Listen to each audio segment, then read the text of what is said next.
There's three levels of conversation, and one is not better than the other. That's what people immediately think, like, oh, I got to do. No, that we need to understand the three levels and how we can use them and how they impact the people so that our intended message reaches the people rather than go astray. Welcome to Your Intended Message, the perfect place for leaders and promising professionals who want to convey the intended message for greater success. Every week, we interview experts who address the challenges and best practices to deliver your message effectively. That might be one-to-one, one-to-few, or one-to-many. And perhaps the most important conversation, one-to-self. I'm your host, George Torok. My guest today is Mary Schmid.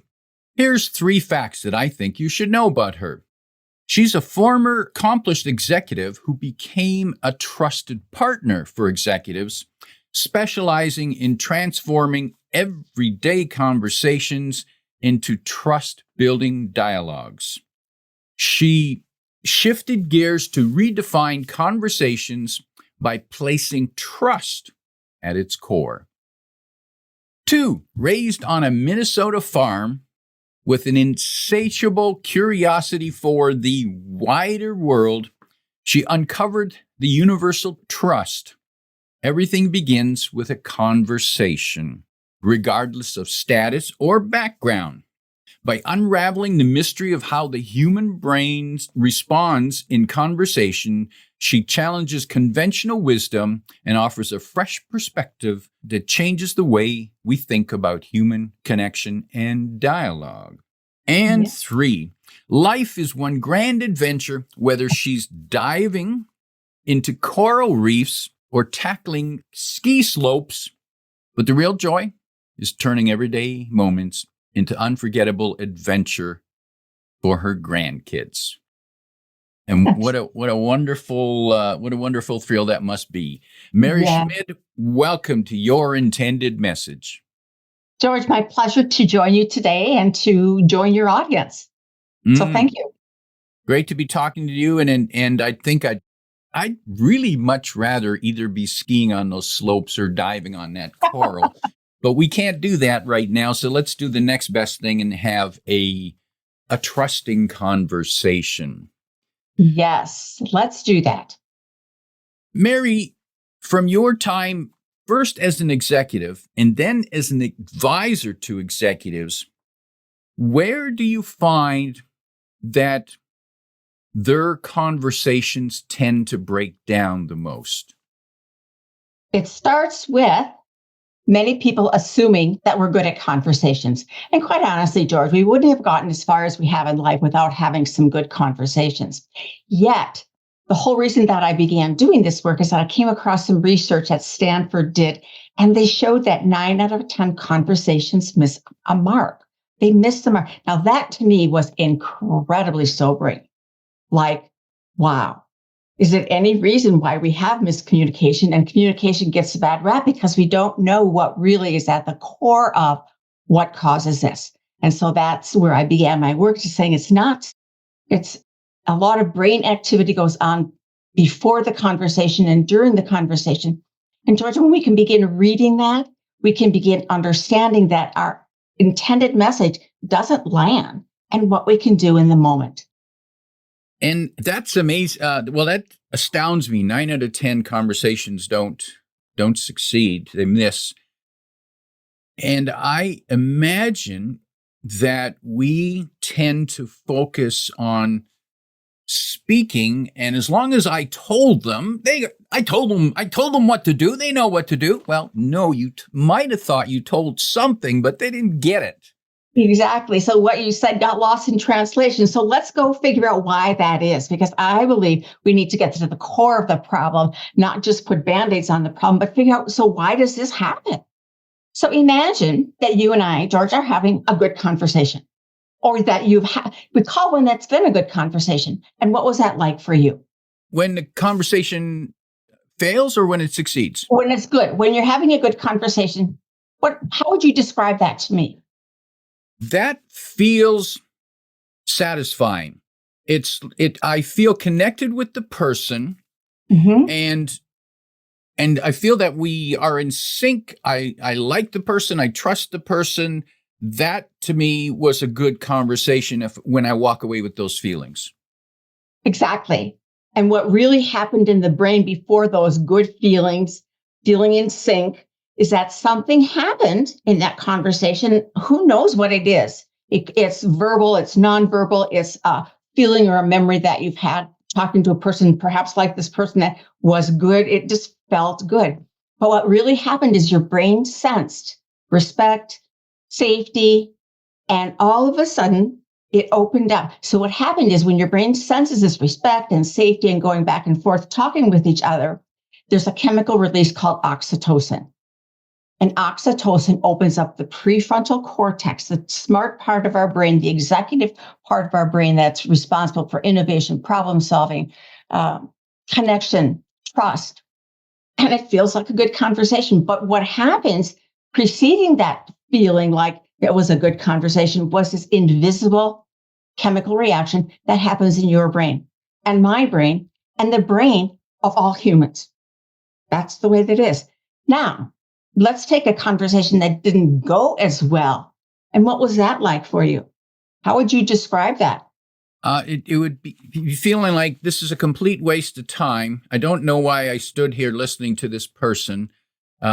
This person doesn't have my interest in best interest. They're not going to help me. They're not working for me. They're just trying to push me around or sell me something that I don't want. Exactly. And the chemical reaction in your brain is absolutely the opposite. There was a sense that there was that something, as you described, that just, I say, kind of rubbed you the wrong way, ruffled your feather. It didn't land with you. And the reaction in your brain was your brain sensed that. And as a response, it floods your brain with cortisol, the stress hormone. And when cortisol floods the brain, it cancels out any good oxytocin and other positive neurochemicals that's going on. And all you can think about is protecting yourself.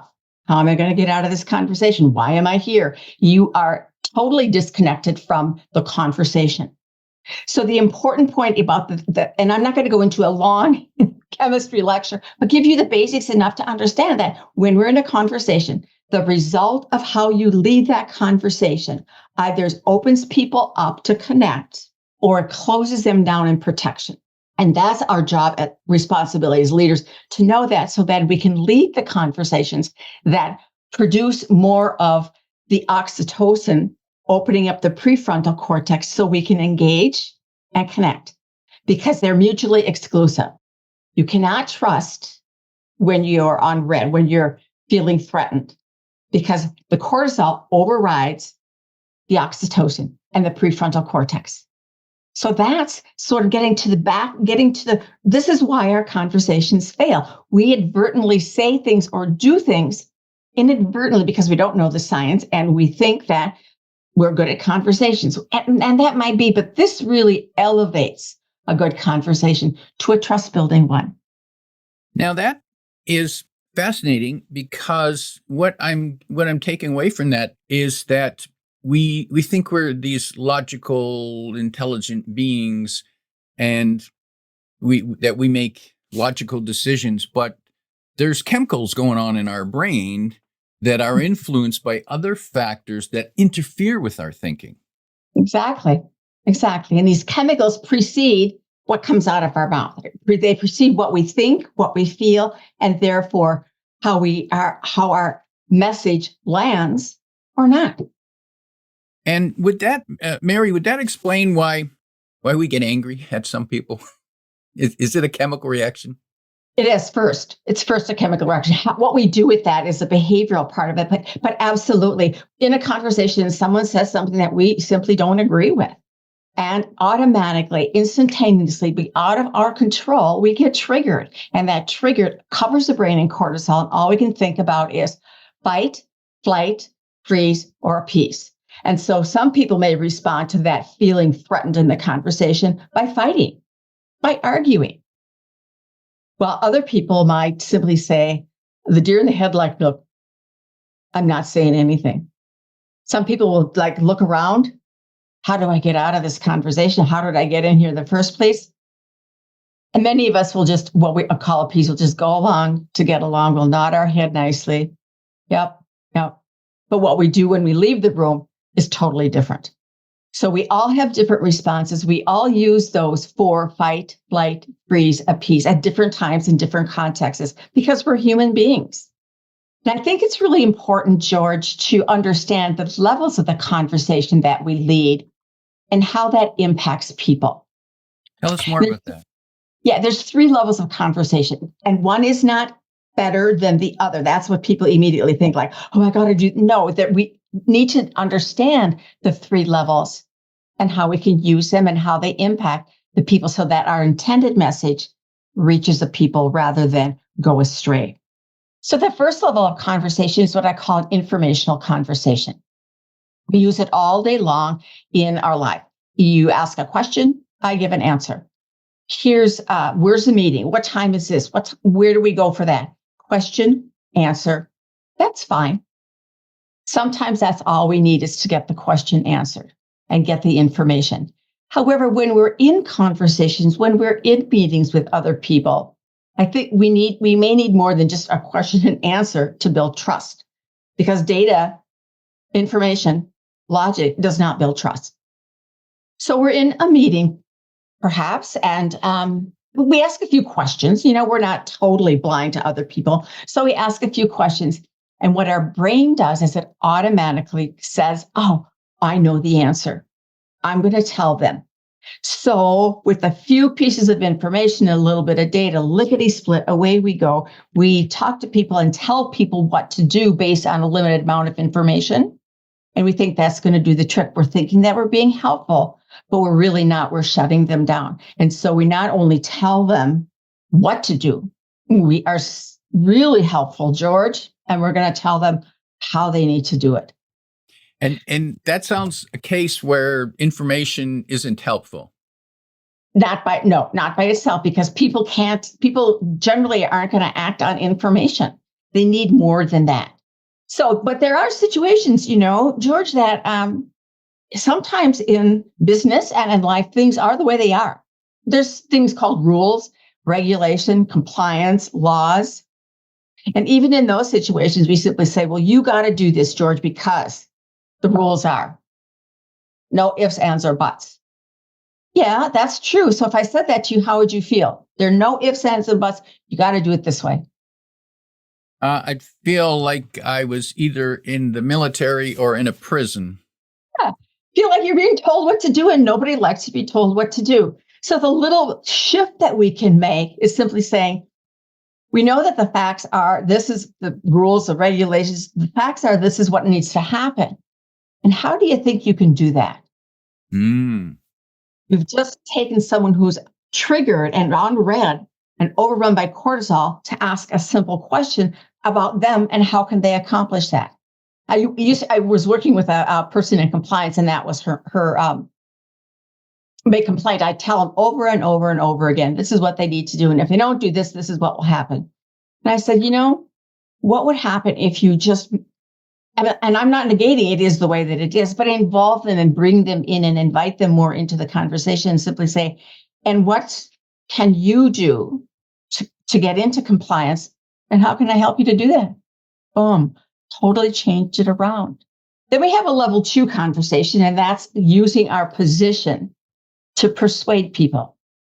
Now, we're good communicators and we're smarter than the average bear. So we're talking in a conversation and we're looking at people and we simply say, we get this, and we're going back and forth. And if we agree that you will do this, I will do that, we collaborate. Trust is being built. No problem. Many times, in fact, research shows us that 85% of the time when people don't agree with what we're saying, they back down and they go radio silent. They won't stand up and speak out because we're the expert and we're the boss, or we are smarter than they. So they simply retreat. We sense that people are kind of clamming down and they're retreating. So our brain goes, okay, you can fix this. The predictive machine it is. You can fix this. You can do something different. And this is what you need to do. So I think, oh yeah, I'll just need to show them, persuade them that the way that I see things really is helpful and beneficial to them. So we bring out the charts and the graphs and the stories and everything that we have at our disposal and all the experiences that we've had to show them that this is the right way. Well, it backfires. Well, and then that's good because when we're talking, and all of us human beings do like to talk, we get a hit of dopamine. So the more we talk, the faster we talk, the more we talk, and it goes on and on and on. Then we're finally finished with our conversation turned monologue. And we look at them and we say, I think you would agree, right? Long ago, those people have checked out of the conversation. They're wondering, like you said, where are you? Why am I here? Why are you doing what does this have to do about me? Absolutely nothing. And they've long checked out. They're not listening to you. At best, they'll say yes, but what does that mean? Because along the way, by you persuading them and showing them not only the evidence and the data, but your stories, they don't feel involved. They don't feel included. You're just persuading them to do what you think is right without them being part of the conversation, and it doesn't work. There's no trust. And what do we need to do to build that trust? We need a sprinkling. We need the antidote is using more of what we call a level 3 conversation. In a level 3 conversation, we slow down and we take the time to discover, what are you thinking? What's the situation? Ask a few more questions to really get what it is that they're trying to tell us. And along the way, we also share. Well, I heard you say this. Okay, did I get it right? You see, I think one of the biggest missteps that people take is that they want to be right instead of get it right. And so we need to slow down and back up and say, summarize what I said. Did I get it right? And I'm telling you, George, if you didn't, they'll say, oh, no, you missed the point completely, what I really meant to be said. And then you continue on exploring and discovering. Then we move into, along with that, then we share. We just can't be this open, just question. We share a bit of ourselves. Like, what is our perspective? What are we thinking? Where did we learn that? Okay, now we're really into a conversation. Opening up and going back and forth in a dialogue where we can begin to understand each other more fully and more, and it feels good because what it does is opening up the prefrontal cortex, flooding the brain with oxytocin so we can do that higher level work. And then when it comes time to taking action, we can compare our ideas. This is golden. Well, you think that, George. Okay. I'm thinking this. No, it's not. It's a little bit different. And then the compare part comes like, what if we put them together? Put the best of our ideas together. And we've now moved from collaboration to co-creation. And that's the magic of the science of conversation. When we can move conversations to where we both win. And it's not about giving people their way. It's understanding what's their way, or should I say better, what's in their way so that we can address it. And I say it really simply, Farm Bill says things simply, the cards are simply out on the table. And when we know what they are, we can work it out. We can respond appropriately.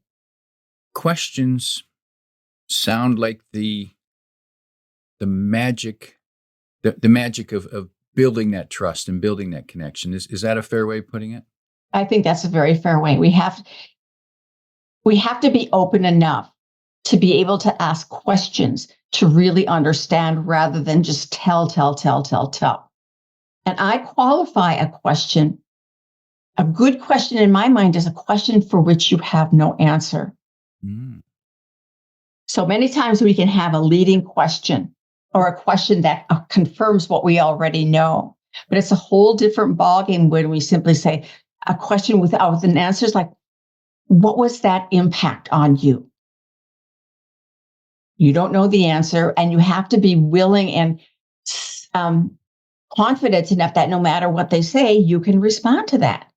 Because our whole thing about leading conversations is we know what we need to do to open up the brain, right? To get the oxytocin flowing so that we can connect and engage, so that everything that we want is on the other side of the conversation. Profitability, people getting along, creative ideas. Well, it all is on the other side of the conversation, but you've got to start with a conversation that builds trust and confidence so that I know I'm safe with you and I can open up without you falling into telling me what to do, persuading me that I need to do it, or making me wrong. And that's probably a conversation and trust killer when you tell the person that they're wrong or they believe that that's what you're trying to do. Right. Even if maybe they are and you're trying to be helpful, but who wants to be told that they're wrong? Right. And so what happens? How can we approach a conversation with a person who made a mistake? They did the wrong thing. How do we help them without telling them that they're wrong? We're going to back up the bus a little bit first before we tell them exactly what to do. So let's understand ourselves first. And what we need to do is we need to prepare ourselves to go into that conversation. I say prepare yourself to go into any conversation. I call it, George, the 2-minute drill. So first, what we do is we just take a deep breath and relax our nervous system. And then we get clarity about what it is we want to talk about, our intended message. What do we want to talk about? And then the third piece is thinking about the other person. So we're calm, we're relaxed. Now we know what we're going to say. We know the purpose and the intention of the conversation. And now it's time to think about the other person. What may be going on for them? What is it like to be in their world? What is it like to sit in front of me and have this conversation? I may be the boss, right? And why that is so important is without being calm ourselves and without having the oxytocin flowing, you can't lead a conversation that will help the other person to understand what's going wrong and how they can improve with your help. So we do that, we slow down. And then the next thing is when we appear before people, we've prepared ourselves and we have this calm presence. It's critical, important because our brain reads each other within 10 feet and in less than a second. You know how they say you've always got to make a first impression. I say, let's make a trustworthy impression instead. So when you're calm and relaxed, the message that you're sending, because the brain says, are you friend or foe? We're going to tell the brain, I'm okay to be friendly. Relaxed posture, open chest, relaxed posture, looking them in the eye, smile. And that's enough to trigger people say, well, maybe this is going to be okay. So make our first words an emotional connection that tells them I'm an okay person, I'm a safe person. And instead of the weather, I say, ditch the weather and the sports score. It's easy, but it's not as effective as simply saying something like this, George. I'm happy that we're meeting together today. I look forward to our conversation. That's it. Now, if it's a conversation about someone not doing something correctly, you will hopefully have done the pre-work and set up the conversation to say, and we're going to talk about this. So there's no surprises. The thing is so important about this sort of process that I use is the brain hates surprises. And at any conversation, there is always that little bit of angst going on, like, what are they going to say? What are they going to mean? And so we need to calm that, because when they're having a bit of angst, their cortisol is running, and we can do things differently to calm that. Set the table and invite them into the conversation. It's a safe place. We've already invited them. And then the next piece is, okay, so, personal before business. What's going on in your world? What's been good about your day? What's on the top of your mind? Some will, some won't. I was working with a group of leaders and they said, well, my clients will never go for that. And I said, just try it. And what happened was one of my executives tried it and the client looks at him and said, I want nothing to do with this social shit. Let's get to business. And he said, okay, let's get to business. So they got to business, accomplished the business that they were. And before they ended the conversation, he goes, well, our business, the business that we've done is good. We're all on track. And how are you? Are you on track with what's going on? Again, a gentle question, opening the doors. And they said, why are you asking us this question? And the answer was, magical word, because I want to get to know you. And the work that we do in our business hinges on getting to know you. Well, they opened up a little bit, not too much, and that was fine. They let it go. But over the next year, one by one, the 3 other businesses that they were running came over to this professional. And at one point he said, I'm delighted that now I have the full picture and we can work together. But for years, you've been going to other people. Why did you come to me? And you know what the answer was? I'm guessing. We're the only person that asked about us. So it may land and it may not land, but George, I believe that you planted the seeds of trust. And people really remember that. There's research that Don Barton did, and he said, after an hour conversation, people will remember 10% of what you said, maybe 6 to 10%. But you know what? They will remember forever how you made them feel and their experience with you, which I believe is so true because our brain remembers everything. And so if I've had a good interaction with you because you've opened it up, you've invited me in, you've asked me what I would like to talk about, and you worked with me to create the roadmap for our agenda, you've not only calmed my angst, but I can count on you as a partner. You're going to work with me rather than this I'm above you expert position. You level the playing field. Do you have expertise? Absolutely. Is it time? And when it's time to call upon that, absolutely you will. I'm not negating that. What I'm simply saying, to build trust, we need to level the playing field and let people know not only do we care about them and care enough to include them in the conversation, but we have the capacity to help them solve the problems that they came to us with. Rather than leading with the problem, we lead with a conversation that opens up the doors to trust. Mary, what are the different approaches to the conversation depending on the relationship between the two people in the conversation? So for one case, it might be the business leader talking to one of their subordinates. And how is that different from when the subordinate wants to talk with with their boss? Do they come at that differently? What works? I have to think a minute about that. That's interesting because as a boss, what I teach my bosses, right, the leaders, is not to dumb down but to level set that we're in this together. Now you're coming from the point of the subordinate or the employee who may not have that trust and that relationship yet.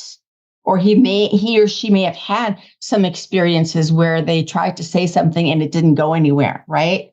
And so they're not going to speak out. They're not going to speak out. So what if we set up the conversation to help them to do that? Help them to speak out. What's on your mind? Here's, so if it's something that went awry, what if we open the conversation with something like, we both know that this project didn't quite work out the way we had anticipated. And the intended message, the purpose of our conversation is to understand what happened so that we can understand what we need to do to fix it. So let me understand first how this unfolded for you. And then they start sharing their story. And we have to let them share their perspective and not interrupt and not over them. And what happened then? And what made you decide that? You see a lot of questions for which you have no answer. And you let their story unfold. And then it's your turn. I really appreciate, George, that you shared your perspective. I had a little bit different take on that, and this is what it was. Then you share. Then you summarize and wrap it up for the next step. So we both understand that this happened and this happened, and there are lots of reasons why. But how can we remedy this? How can we address this so that we learn from this opportunity rather than you walking away feeling like you did wrong, because that doesn't help anyone. You see, the other thing I'm doing, George, is I'm using really plain, what I call kitchen label language, really plain language, none about this, we can use the MBA stuff, but that doesn't resonate with people. Really plain language to understand what they think, share what you think, and then proceed to what is it that we want to do? What is it that you will do? What is it that I can do to support you? And how will we measure that? And that's where your smart planning comes in. But many times we just tell people, this is what we need to do, and here's the plan, without understanding the story behind it, the backdrop behind it. And that's where the real gold is. You called it kiss and label? Did I hear that right?